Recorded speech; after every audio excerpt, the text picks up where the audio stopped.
Well, folks, the elections are behind us finally. And the question you're asking us is what's on tap when it comes to our gun rights as we approach 2023?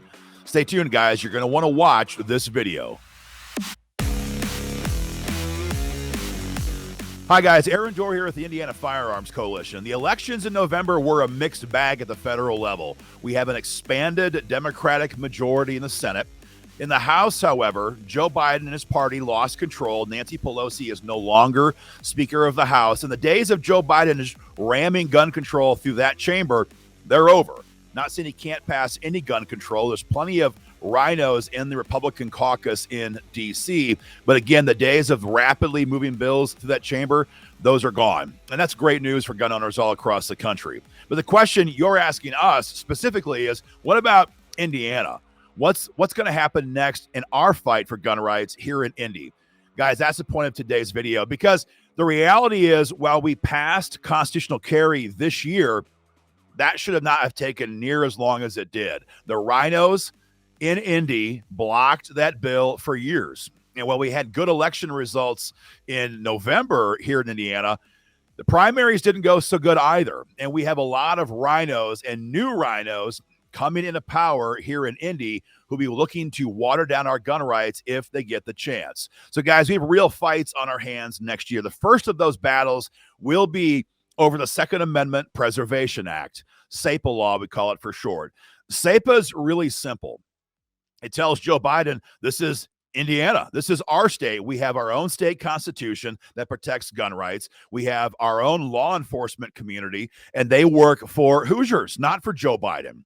And so, properly applied, SAPA tells Joe Biden that Indiana cops will be enforcing Indiana laws when it comes to firearms, ammunition, and accessories. Because while Joe Biden can't ram bills through the House anymore, he can still sign executive orders attacking our gun rights. But the linchpin to all of that is he expects Indiana cops to enforce his agenda. And when we pass SAPA legislation, Indiana cops will enforce Indiana gun laws, and his agenda will fall flat in its face. This is law right now in not too far away Missouri. Missouri passed this last year, and they still can maintain law and order. Missouri cops enforce Missouri gun laws, but they do not enforce federal gun control.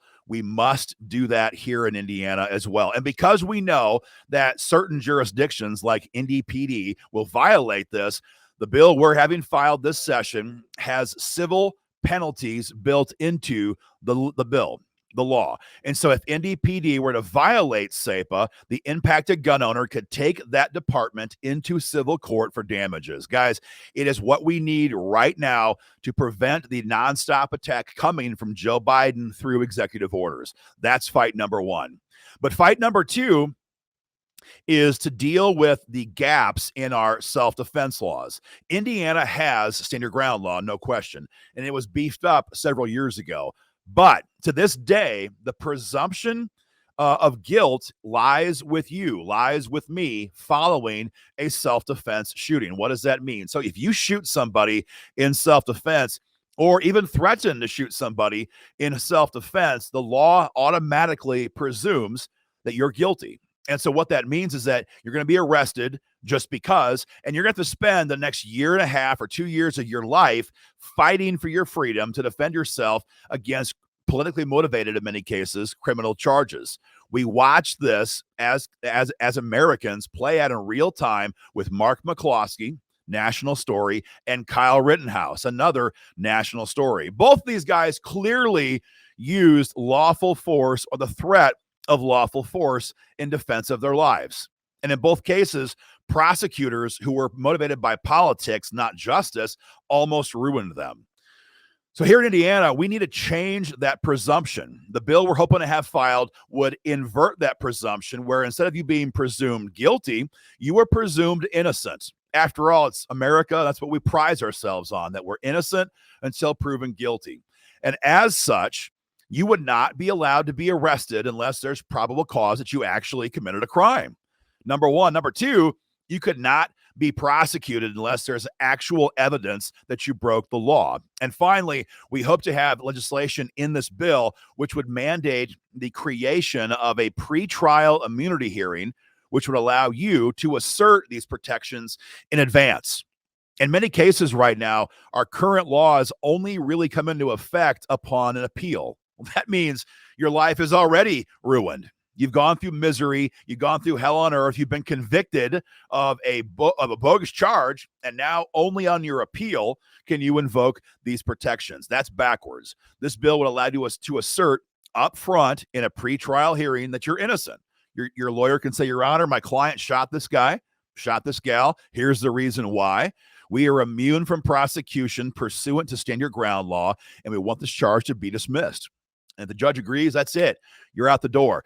Dozens of other states have already done this. Dozens of states, red states and blue states, have granted that presumption of innocence to gun owners, but not here in Indiana. We need to fix that. That's fight number 2 next year. And the final fight is to prevent the expansion of red flag gun seizures here in Indiana.